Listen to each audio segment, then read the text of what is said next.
story, a San Diego County Sheriff's deputy is in jail charged with multiple sex crimes involving children. In a world where justice teeters on edge, truth is veiled by deception, and where the fate of individuals hangs in the balance, a single courtroom stands as the battleground for ultimate clashes between innocence and guilt. Behind these hallowed walls, a case unfolds that will test the very fabric of our legal system. A web of secrets, lies and unexpected alliances waits to be unraveled, sending shockwaves through the hearts of those involved and leaving us considering the profoundness to which human temper can sink. But what dark truths will they uncover in their relentless pursuit of the truth? So why wait? Let's see how a pervert cop gets sentenced to life in prison. In the heart of San Diego County, a chilling tale unfolds. This is the story of Jalen Devin Fleer, a decorated sheriff's deputy whose life takes an unexpected turn, shattering the trust placed in those sworn to protect and serve. Join us as we delve into the shadows of justice, where the line between heroism and corruption becomes blurred. In a community built on trust, the news of Jalen Devin Fleer's arrest sent shockwaves through the San Diego community.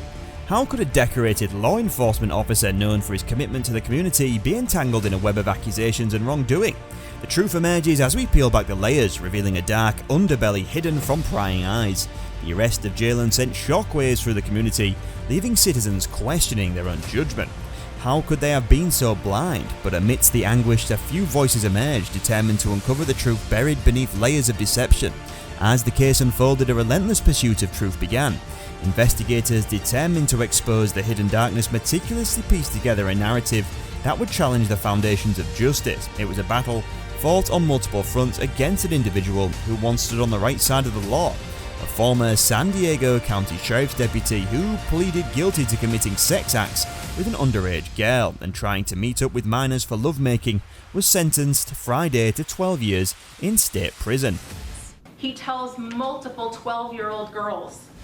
Jalen Devin Fleer, 27, previously a member of the Sheriff's Jail and Court Services Unit, was arrested in July after an investigation revealed he had engaged in a lovemaking with a 14-year-old girl and contacted numerous other underage girls over social media. Do you have any younger friends who are interested in older men?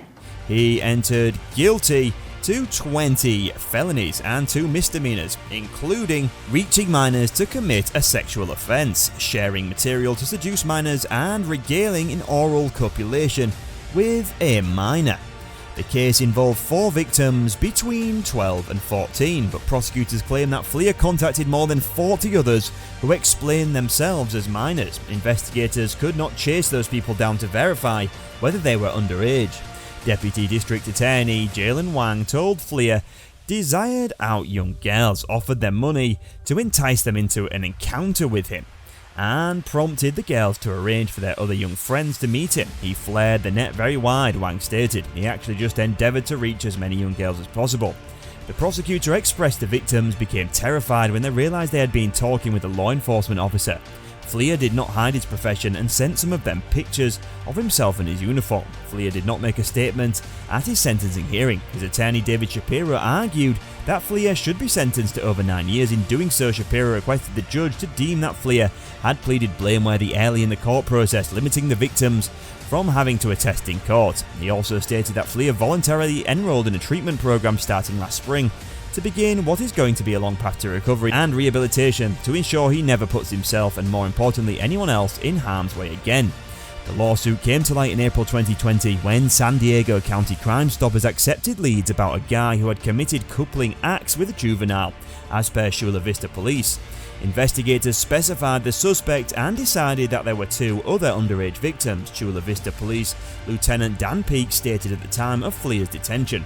He expressed the offences were not connected to Fleer's employment. The criminal complaint referenced a 4th victim, with all charged acts occurring between March 27th and April 8th that year. During the inquiry, Fleer, who had been with the Sheriff's Department for over 5 years, was fired from a post at San Diego Central Jail and put on desk duty, the media briefed. He had no on-duty contact with the public after being reassigned. By the time of his arraignment, a week after his arrest, he was no longer employed by the Sheriff's Department. Even though the allegations had nothing to do with Fleer's duties as a deputy, they were so serious that all peace officer authority was taken away from him.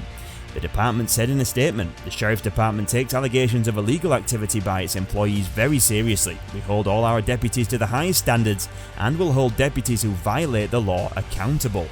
And so the final gavel strikes, ending the gripping courtroom drama. But the echoes of truth and justice reverberate long after that verdict. We hope this court video has left you pondering the complexities of the human condition and legal system's power to protect and expose. As we reflect on the emotional testimonies, the heated exchanges and relentless pursuit of truth, let us remember that justice is not always black and white.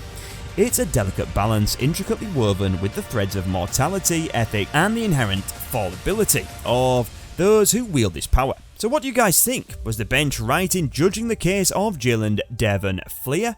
Was the tribunal right in sentencing his life to jail? Comment down what you would have done if you were part of the bench.